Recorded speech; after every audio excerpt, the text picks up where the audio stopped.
मैथिली आ भोजपुरी के सबसे नीक चैनल एपी प्रोडक्शन दरभंगा के एखनई लाल बटन दबाकर सब्सक्राइब करू और घंटी के निशान बटन के जरूर दबाओ ताकि नव नव ऑडियो आ वीडियो अहाँ सब लग तुरंत पहुंच सके।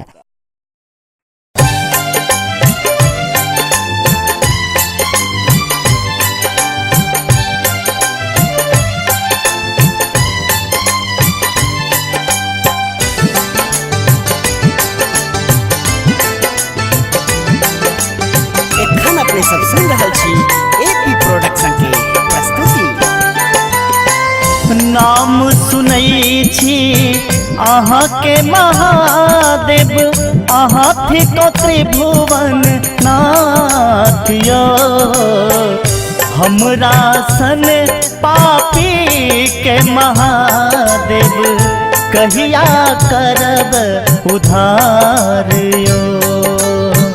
हमरा सन पापी के महादेव कहिया करब उधार यो।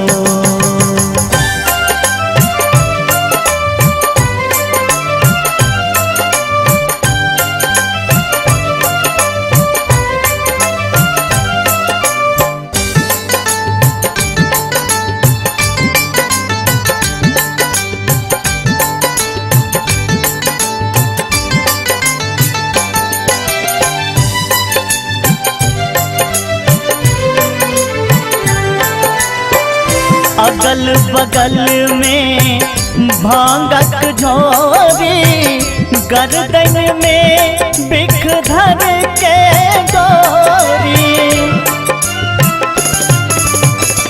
अगल बगल में भांगक झोरी, गर्दन में बिख धर के गोरी।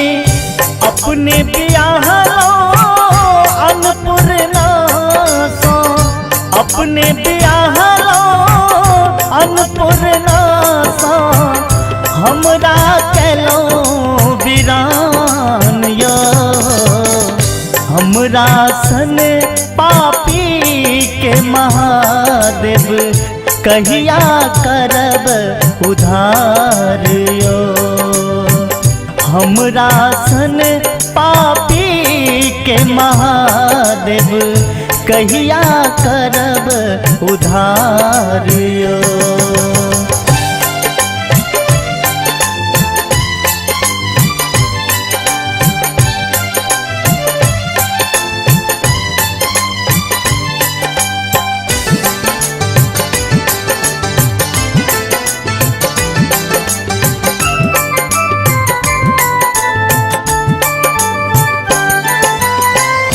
अछत चानन और बेल पाते अहाँ के चढ़ायब फूलक पाते।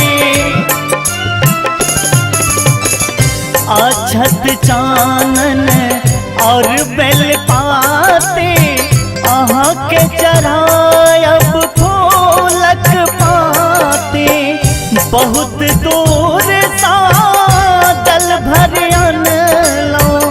बहुत दूर सा जल भर अनलो, बनलो अहिक कहार यो।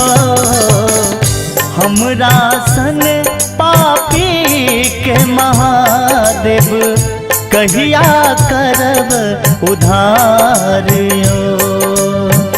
हमरा सन पापी के महादेव कहिया करब उधार यो।